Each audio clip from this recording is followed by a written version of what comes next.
The views and opinions expressed in this podcast are simply that, opinions. All are presumed innocent until proven otherwise in a court of law. Sensitive topics are discussed. Discretion is advised.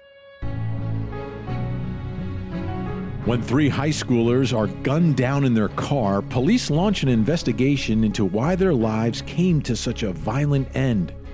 10 years later, that investigation reaches a dramatic conclusion in an Albuquerque courtroom.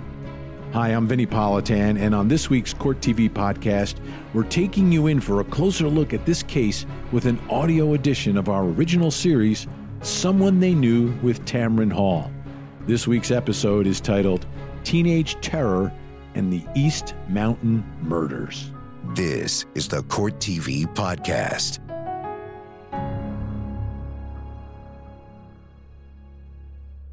Kevin, Matt, and Louise were typical teenage boys, good kids. 911, what's your emergency? I think there's gunshots outside.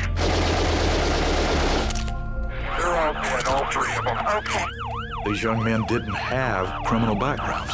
There was literally almost no information as to who decided to kill these boys. No one understood how these 3 boys could have possibly been targeted for such a heinous crime.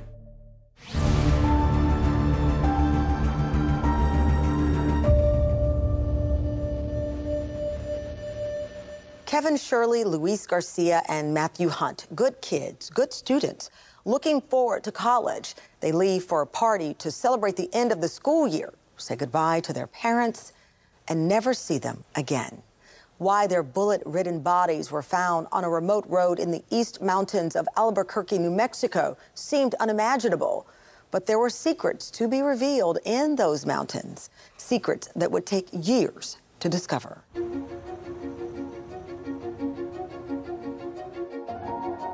Kevin Shirley, Luis Garcia, and Matthew Hunt were 3 high school buddies. They all played on a soccer team. Matthew, though, had been in a car accident that had caused him to be paralyzed, but that did not mean the friendship was over, so he was still a part of the group. School had ended on Thursday. They had a party to go to, and so they were getting ready to go, and we just, Wayne and I said, Wayne's my husband, why don't you guys just stay here? Just stay home. Got to get up early. And he'd be, oh, Mom, it's the end of school. Everybody's going to be there. We got to go. And so I said, you need to be home at midnight, to which he said 12-ish. And I said, no, midnight. And he said, it'll be 12-ish. So that was the last words, and they hopped in the car, and Kevin's car was big enough to put the wheelchair in. The party was up in the East Mountains in the Sandia Park area.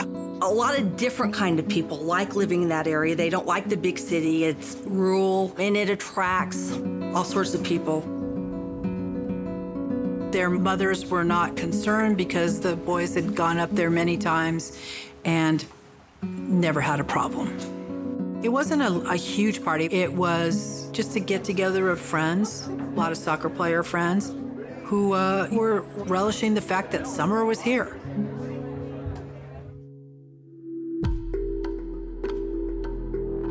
Kevin did not show up at 12-ish, as he thought he would, and I just paged him over and over and over again, which he absolutely hated.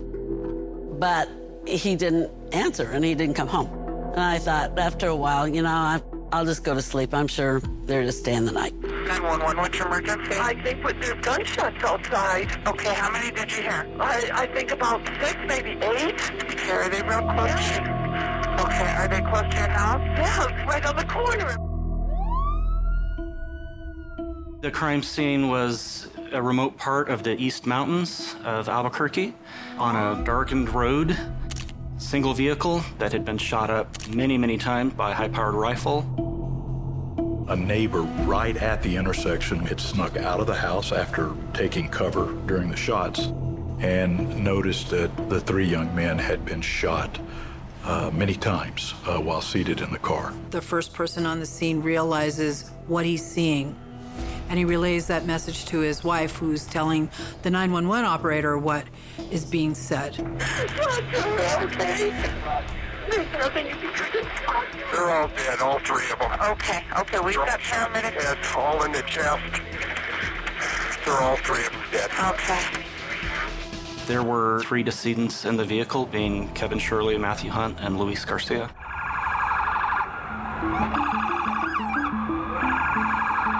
So following the 911 call, the original responding officers arrived at the intersection to notice Kevin's little Datsun in the middle of the intersection, a number of empty shell casings, spent shell casings, pervasive damage to the windshield of the car. And it was fairly obvious at the time, although checks were made, that all 3 of the young men were in the car deceased and shot many times.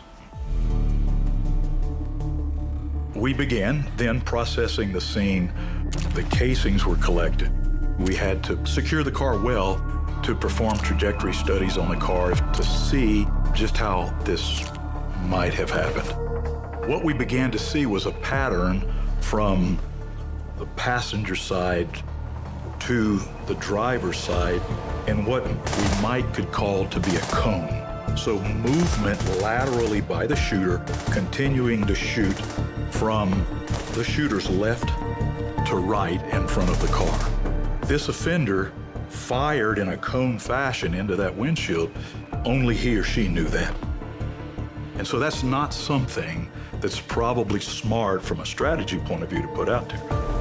A neighbor reported seeing a dark-colored SUV driving away from the scene.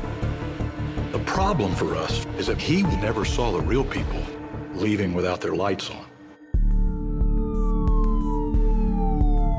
About 9 o'clock, we had a few minutes before we went to church. And then when we answered the door, of course, it was all the detectives. They were there to deliver a very sorrowful message. And of course, by then, we were hysterical.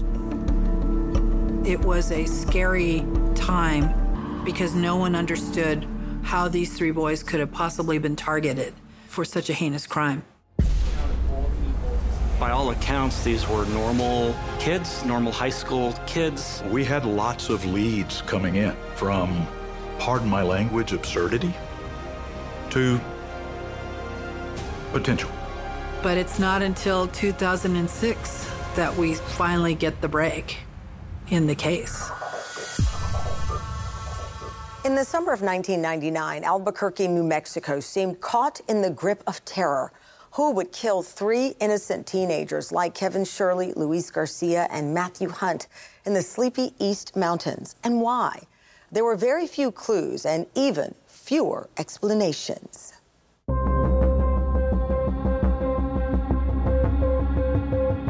People wanted to know what happened, and they wanted an explanation, a reason to believe it couldn't happen to their children or couldn't happen to them.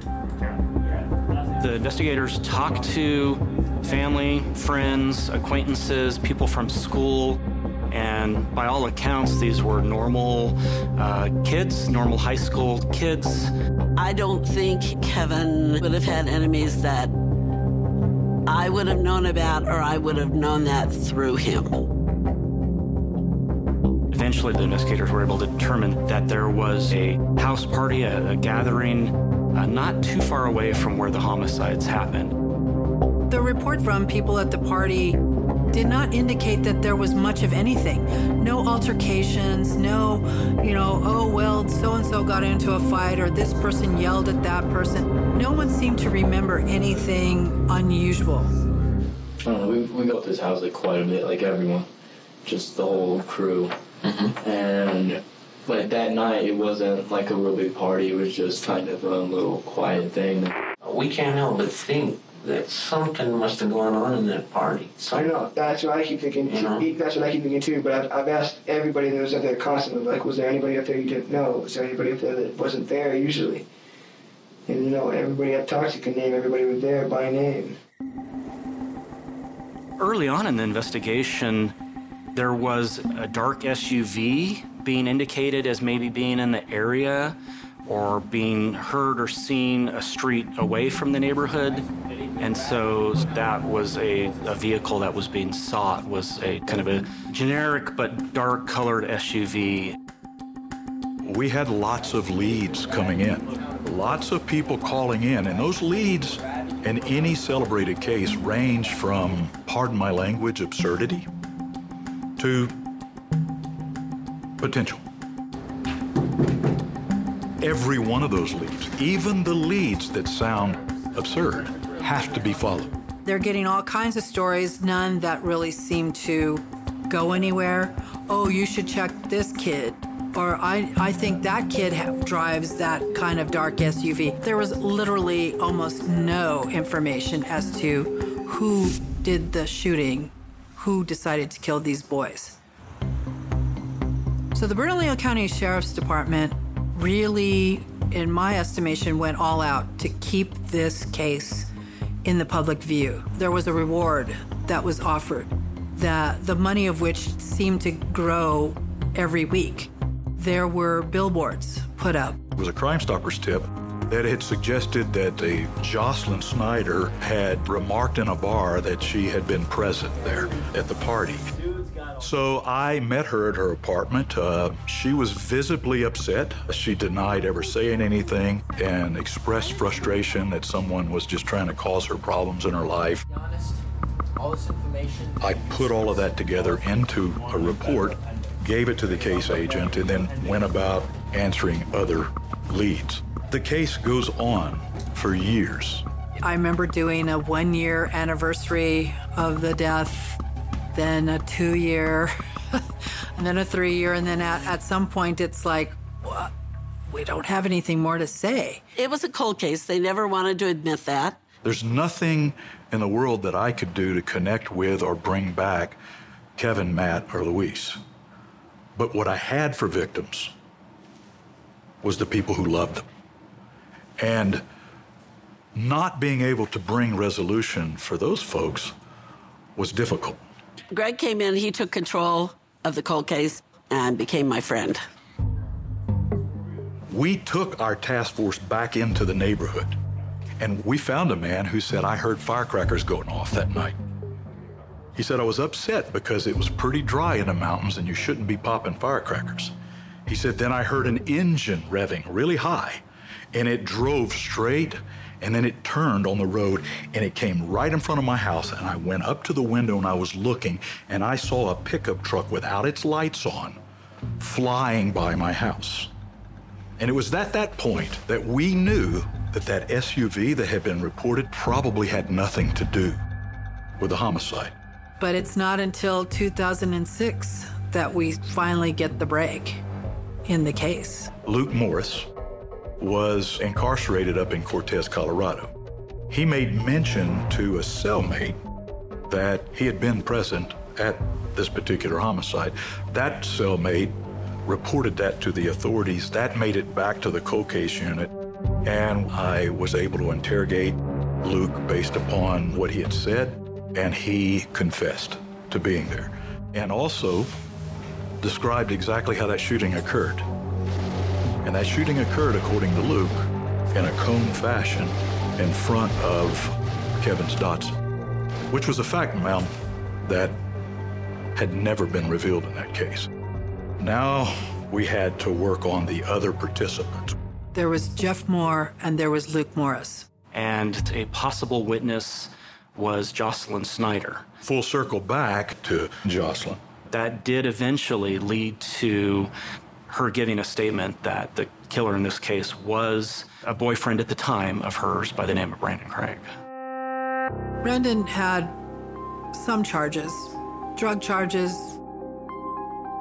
a rape case that was dismissed, some theft. We know that Brandon struggled and didn't complete his Navy commitment when he had joined the Navy. Yet everyone in his circles believed him to be a well-trained Navy SEAL. So Brandon spent a lot of time and effort trying to promote himself as a killer. We think the motive is that he was angry. A power play. You respect me. you don't disrespect me, and if you disrespect me, this is what happens to you. Why, after that many years, did Jocelyn, Jeff, and Luke then become willing to cooperate and to state what had happened?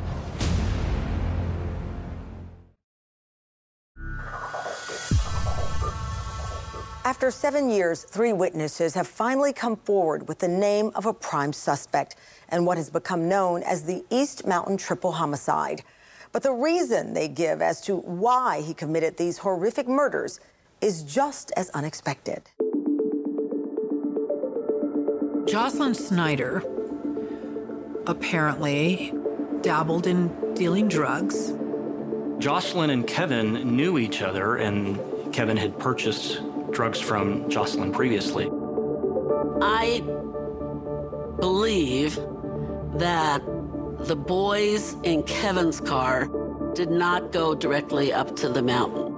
I think as they investigated, they knew they had gone to someone's house and picked up some drugs, and then they got to the party, and I don't think Kevin had any idea of what might transpire.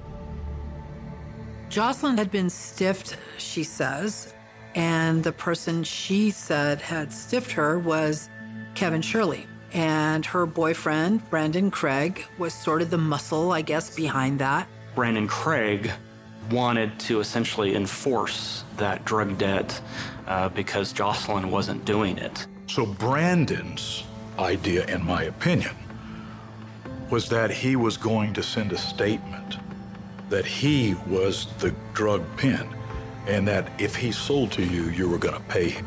He was going to make it so heinous and so big that people would be terrorized by him, that they would never think to cross him again. So Jocelyn Snyder and her boyfriend, Brandon Craig, they learned that Kevin and his friends are going to be at this party in Sandia Knolls. So according to testimony, they show up at this party. There was Jeff Moore, Brandon, Jocelyn, and there was Luke Morris. Jocelyn apparently confronted Kevin. Kevin brushed her off. Brandon wasn't going to have that. There were at least a few witnesses at the party that did indicate that there had been a confrontation about money owed between Jocelyn and Kevin.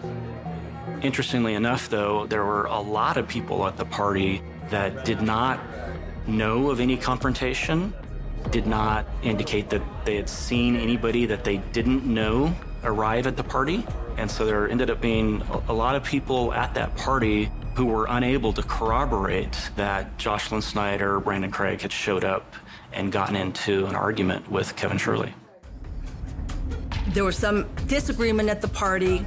They left with Brandon Craig in a vehicle, and shortly thereafter, the victims left in an orange Datsun, and Brandon Craig got out of the car, confronted them with words, returned to the car, got a weapon, a long gun, and proceeded to the car, stood in front of the car, and just sprayed, I believe, up to 24 rounds of bullets into the vehicle, killing all 3, and they drove off.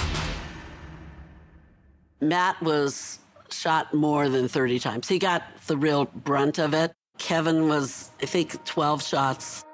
And then Luis was shot 7 times. Jocelyn, Jeffrey, and Luke began to report that they left out of there in a pickup truck without its lights on and drove exactly the direction and path that our eyewitness had said. In terms of the murder weapon, Jocelyn Snyder had indicated that it had been cut up and disposed in the days after the homicide in different areas of the city. This information was also corroborated by Luke and Jeffrey. We went to those places, never found those pieces. But why, after that many years, did Jocelyn, Jeff, and Luke then become willing to cooperate and to state what had happened? They were scared to death. Here you got what they think to be a Navy SEAL, who you've just witnessed very proficiently summarily execute 3 young men for a drug date. It appears that what made them come forward is when they were in trouble and realized it might benefit me to tell people what I know about the East Mountain triple homicide. I was downtown when he was brought in on their arrest. What I remember about Brandon is that he was quiet, collective, non-emotional, and uncooperative. After 7 years, that's a long time. It was very surprising and very emotional that this was actually coming to at least the first part of the end. It might have been a cold case forever. Brandon Craig was ultimately charged with depraved mind homicide, first-degree homicide, and felony murder, and then 3 counts of child abuse because all the people involved were under the age of 18. There ended up being a lot of issues that we were looking at. Really, the biggest issues were there was never any physical evidence in this case that tied back to Brandon Craig. The casings from the bullets that were collected at the scene were in evidence, but none of that had any comparison that could be made back to Brandon Craig. The gun was never recovered. There was never any eyewitnesses to the shooting other than Jocelyn, Jeffrey, and Luke. And it had been 6-7 years that they had told people they didn't know anything about it, had lied about things, until they did decide to finally come forward with the truth. We were told it was about a 50-50 case, but we didn't have a chance to change that or not go to trial because Brandon would not accept a plea deal. So without a plea deal, you have to go to court. But 3 young men lost their lives, and we feel that the evidence supports us moving forward on this case against Brandon Craig, and we're going to do that. They started scaring the out of me and telling me I was going to prison for accessory, and at the same time, I didn't want to tell on my cousin he's my blood. You don't rat on family. The trial of Brandon Craig for the triple murder of Kevin Shirley, Matthew Hunt, and Luis Garcia is about to begin. The prosecution knows that a guilty verdict is far from guaranteed. Almost their entire case rests on the shoulders of witnesses who are no angels themselves. Ladies and gentlemen, we're set for a jury trial in this matter, State of New Mexico versus Brandon Ryan Craig. Are the parties ready to proceed? The state is, Your Honor. Defense is ready, Your Honor. On May 29th, 1999, Brandon Craig brutally murdered 3 teenage boys, Luis Garcia, Matthew Hunt, and Kevin Shirley. He took an assault rifle, riddled their bodies with bullets, and fled. He left the scene, leaving no DNA, no fingerprints, nothing to tie him to the scene. But he took with him something more important: 3 eyewitnesses. When you're a trial attorney, I don't care if you're a defense or prosecution. If you've got a weakness in a case, you want to be the first one to get it out because it's less harmful, and that's what Jonathan did. The 3 people who the defendant had with him that night were 3 people he was close to at the time. Jeffrey Moore, one of his best friends, Jocelyn Schneider, his live-in girlfriend, and Luke Morris, his own cousin. The only eyewitnesses that are going to be able to say it was Brandon Craig are his girlfriend, his cousin, and a friend. And for years and years, they denied that it was him. They said they had no idea who it was.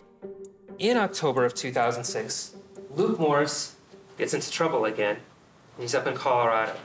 And Luke decides that he's had enough of living this kind of life, and that he's had enough of covering for what happened. And he admits to sheriff's deputies that he was there, that Brandon Craig did it, and that Jocelyn and Jeff were there also. Eventually they came forward, and here's why we can believe them now, is that all 3 of them are saying essentially the same thing, that they no longer have a motive to lie. In fact, maybe now they have actually a motive to tell the truth. You'll see that they're far from perfect witnesses.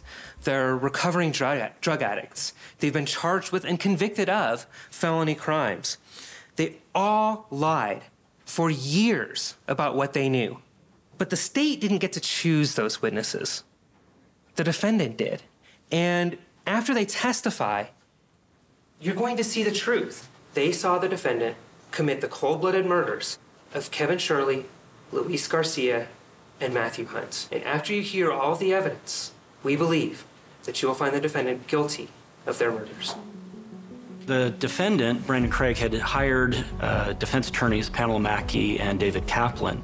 Pamela Mackey had previously represented Kobe Bryant on a sexual assault allegation, which was ultimately dismissed against Kobe Bryant. The evidence in this case will show that 3 people, Jocelyn Schneider, Luke Morris, and Jeff Moore, have concocted stories not worthy of your belief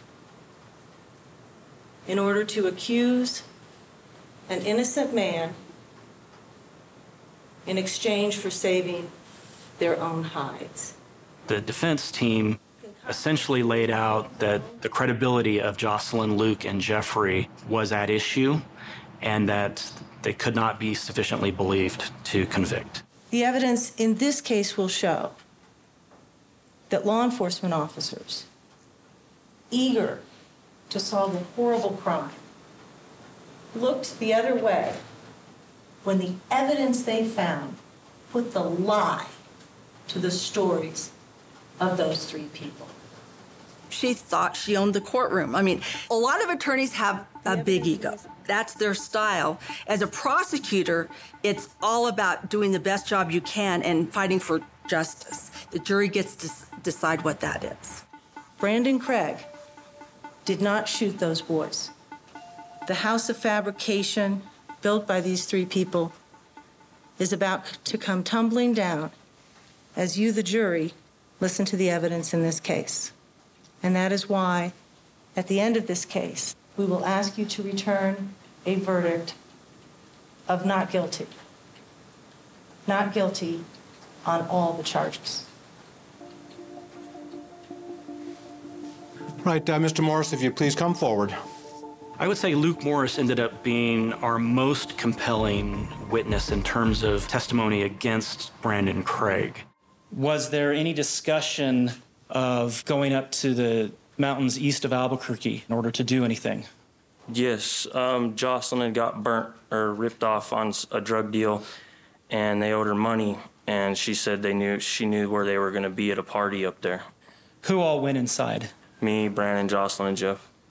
What did any of the 4 of you then do? We approached them, and Jocelyn was screaming about her money or whatever, and Brandon said he wanted to get the money or whatever, and they told him, get. And this is the person that your understanding of who owed the money said that? To my understanding, yes. What happened in response to that statement? We left.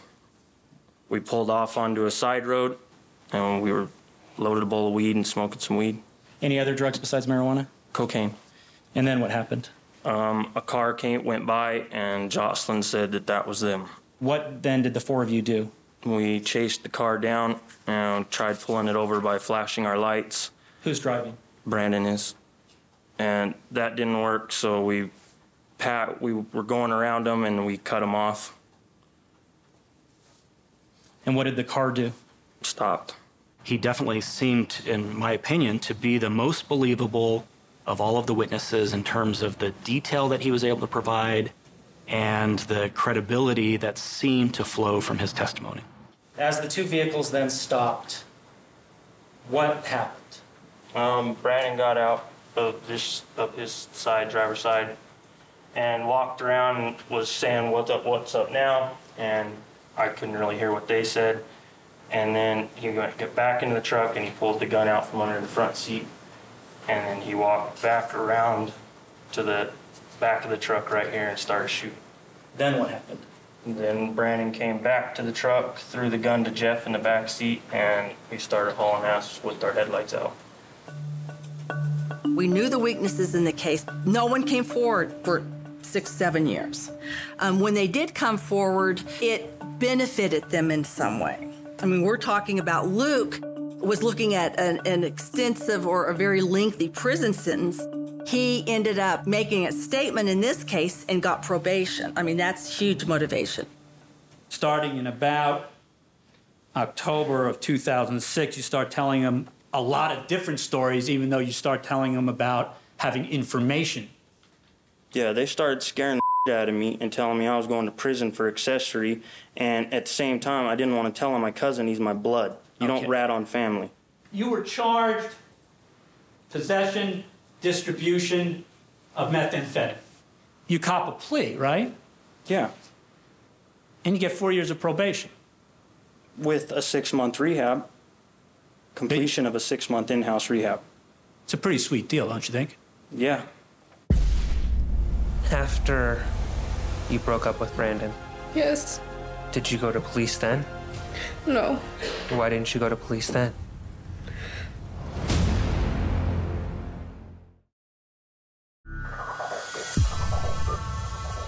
The prosecution feels they have gotten off to a strong start with credible testimony from witness Luke Morris, and they feel confident about what witness Jeffrey Moore will tell the jury. But as they know, the wild card could be Jocelyn Snyder. All right, as you indicated, you saw Brandon open the driver's side door and get out. Did you see him do anything as he was shooting? Walked in like a half moon shape, a crescent shape. In respect to the other vehicles? Yes, sir. Passenger, driver's side, driver, passenger side, back and forth like that. Of what vehicle? Of the orange car. Given their youthfulness, given their fear, given their pervasive use of drugs at that age, I thought Luke and Jeff presented well in testimony. I think the Achilles heel for the prosecution in that particular case was Jocelyn. Are you still together with Brandon? No. Do you know when you stopped being together with Brandon? I believe I left in 2002. It was actually the first time he had left me by myself. And I called my mom and I had her come pick me up and I left. After you broke up with Brandon, Yes. did you go to police then? No. Why didn't you go to police then? I was scared of Brandon. She was meeker. She was more easily intimidated. She was more easily confused. Right, the cross-examination. Miss Mackey. Thank you, Your Honor. It was hard to sit there and listen to the defense just shred the case. You say, I can't go to jail, I can't go to jail. I don't know. You offer to work off the charges. And you mean by that becoming an informant? No. But you tell them, I don't know who killed those kids. I wish I did. I would tell you guys so fast. I don't know. I don't know. I don't know. Is that what you tell Ms. Schneider? Yes. In this case, there's no choice but to put on the 3 eyewitnesses. We had only put on Luke Morris because he was the most compelling.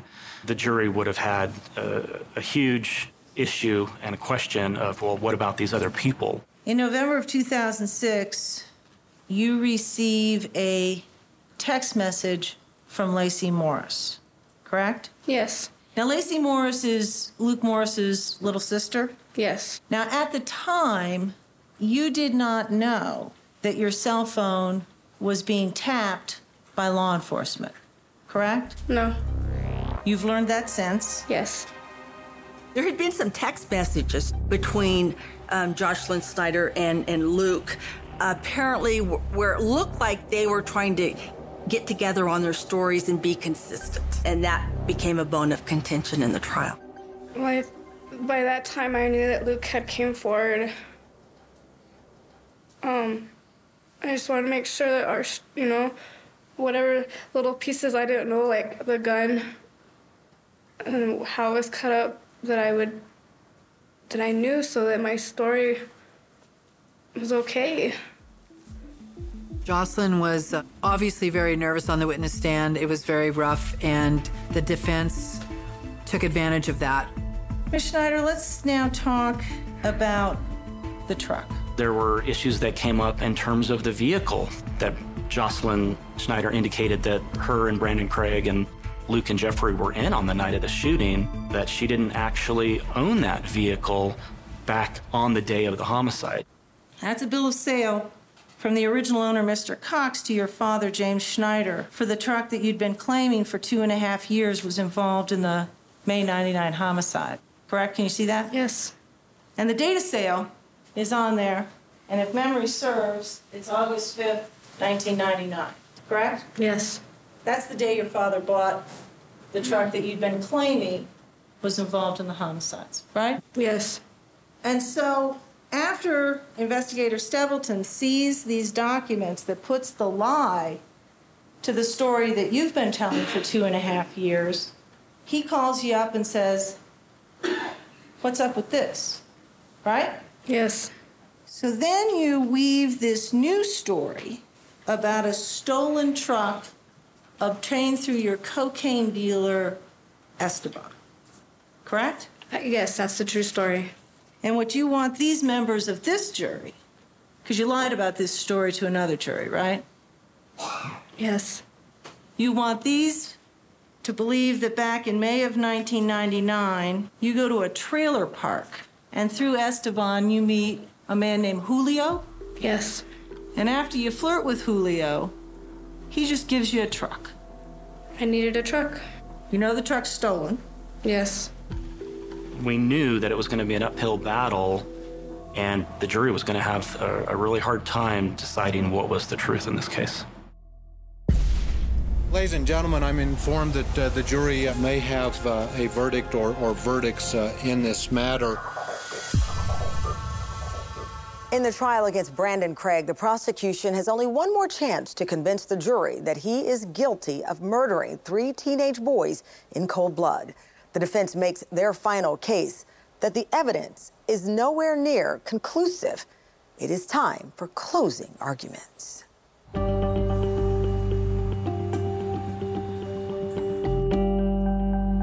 May 29th, 1999, 11:30 at night, a time when most of us were probably home, asleep, safe.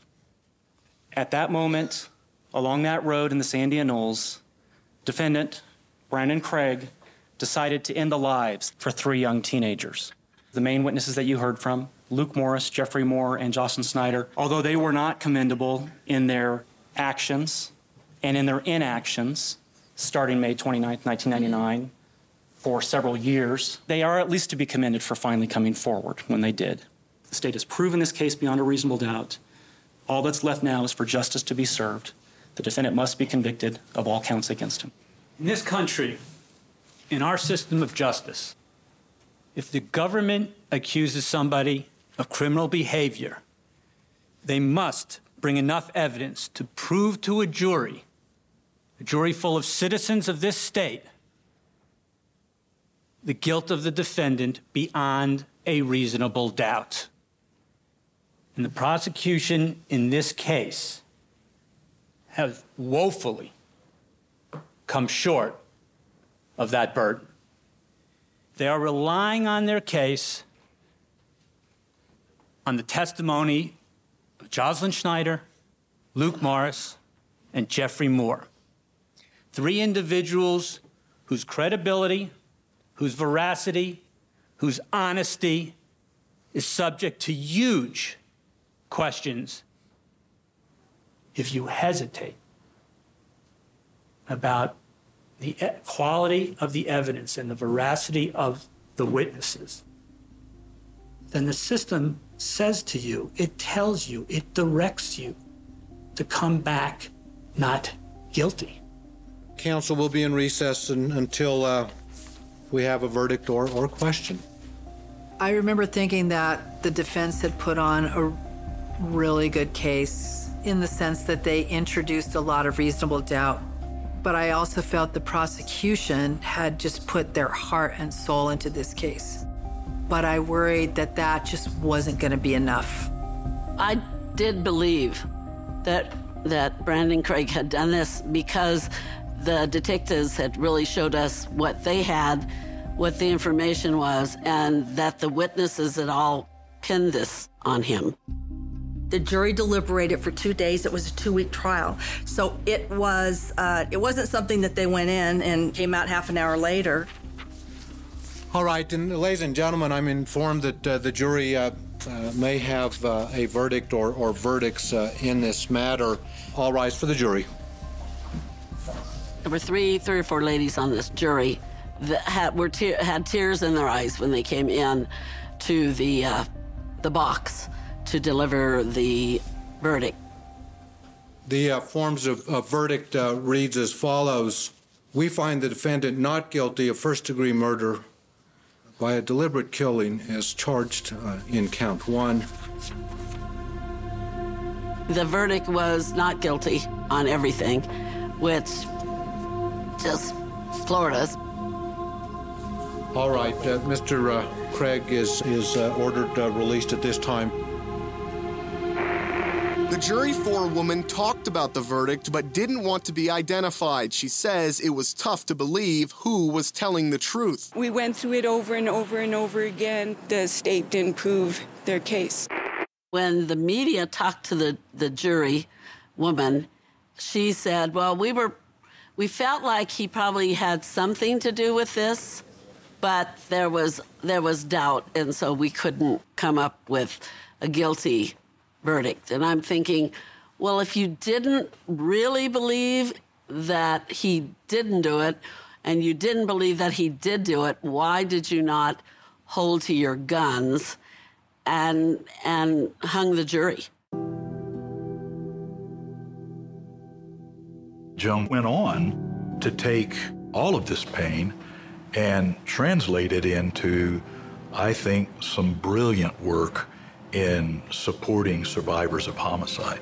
One of the healing characteristics of grief is bringing meaning to the death, because otherwise it's just 3 kids that were killed in the mountains. I worked with hundreds of victims and worked in the victim community and knew lots of people. And it was because of Kevin that I did this work and the fact that I could help.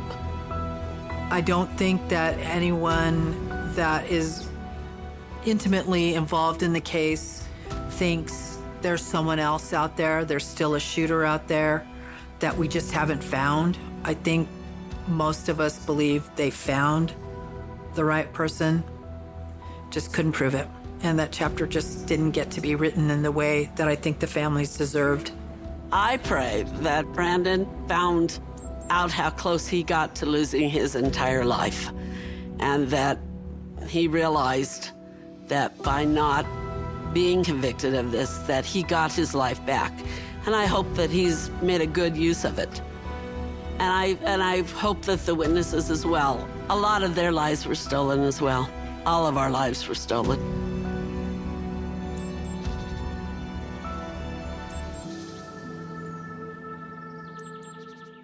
It's now been more than a decade since Brandon Craig was found not guilty of the East Mountain triple homicide. And by all accounts, he's kept a low profile and has stayed out of trouble. That's little comfort, though, to victim Kevin Shirley's mother, Joan. She says she has forgiven Brandon Craig, but still believes he is responsible. And what's been taken away, she will never forget. I'm Tamron Hall. Thank you for watching Someone They Knew. There you have it, another deep dive into a truly fascinating case. You can find more episodes of this Court TV original series on our website, where they are available to stream for free. Just check the show notes for a link. And to keep up with the biggest current true crime stories, be sure to tune into my show, Closing Arguments with Vinnie Politan, weeknights at 8 p.m. Eastern. Thank you so much for downloading, and as always, please don't forget to hug the kids. This podcast is a production of Court TV. Go to CourtTV.com for more content, trials on demand, and to find out how to watch Court TV in your area.